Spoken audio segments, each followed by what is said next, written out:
Oui, c'est moi. J'ai eu une enfance des plus ordinaires. Je suis né dans ce que vous appelleriez un foyer brisé. Mais littéralement brisé. J'avais 8 jours et vivais toujours au crochet de mes parents. Oh, la déprime! Franchement, il était temps de prendre le large. Ceci est ta nounou. Il veillera sur toi. Et ta totote préférée. Tu es destiné à devenir un grand. J'ai pas bien compris la fin, 4, mais ça avait l'air important. 2, Destiné à quoi? Je suis donc parti à la rencontre de mon destin. Et oh, surprise, un gamin du cadran Glaupunkt avait eu exactement la même idée.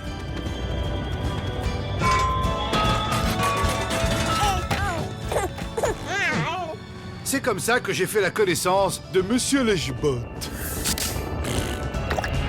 Et que du même coup, notre légendaire rivalité est née!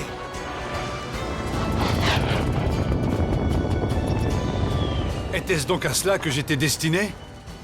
Une vie rêvée, version grand luxe? Eh oui, mais non. Même le hasard a ses chouchous. C'est pas grave. J'allais connaître un sort totalement différent.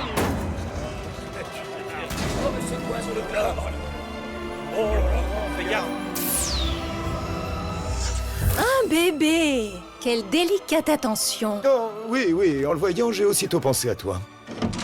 Par chance, j'atterris dans un endroit charmant qui allait devenir mon chez-moi. On le garde ou bien? Un endroit où j'allais apprendre à distinguer le bien du mal. Quant à Monsieur Lechbot, de son côté, la vie lui avait apporté ses bienfaits sur un plateau d'argent. Notre bébé s'est volé! Oui, tu sais bien qu'il n'y a rien de trop beau pour toi, ma chérie. Le don de voler, l'invulnérabilité et de beaux cheveux. Mais je possédais quelque chose de beaucoup plus précieux. Mon énorme intelligence et le chic pour fabriquer des machines infernales.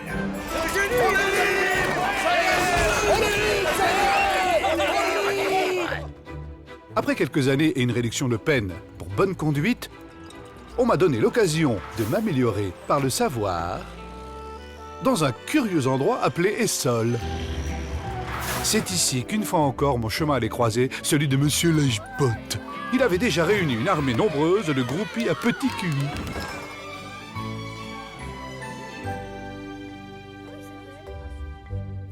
Il avait acheté leur affection avec des grands numéros et des brouettes de cadeaux d'une grande succulenterie. Alors moi aussi, j'allais faire du pop-à-corn et amadouer cette ruche décervelée. Extinction des feux.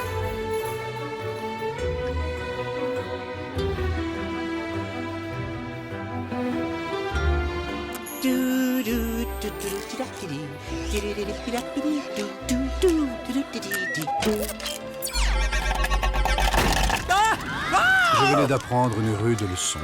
Le bon reçoit tous les honneurs dans l'admiration générale, quand le méchant est réduit au silence et mis au coin. Me fondre dans le décor n'était pas vraiment envisageable.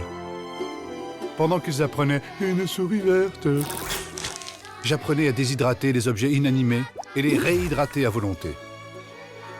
Certains jours, j'avais le sentiment d'être seul avec Nounou contre le reste du monde.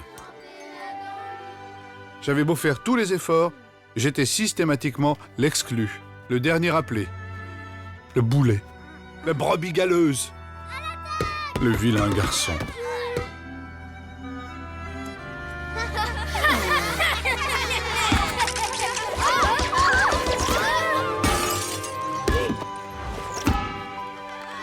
Tel était donc mon destin? Après tout, pourquoi pas? C'est le mal. La seule chose que je fais bien, ce fut la révélation. Si je devais être le bad boy, alors j'allais m'appliquer à devenir le plus bad de tous les boys. Moi, j'étais destiné à être un super méchant. Et nous étions destinés à être adversaires. Le sort en était jeté. Et ce fut le départ d'une brillante, homérique et longue carrière. Et qu'est-ce que c'était bon! Nos batailles montèrent en puissance. Il en gagnait certaines. J'étais à 2 doigts de gagner les autres. Il prit le nom de Métroman, défenseur de Métrocité. J'optais pour quelque chose de plus modeste. Megamind. Génie, criminel, de toute beauté et mec plus ultra de la méchanceté absolue. Megamind.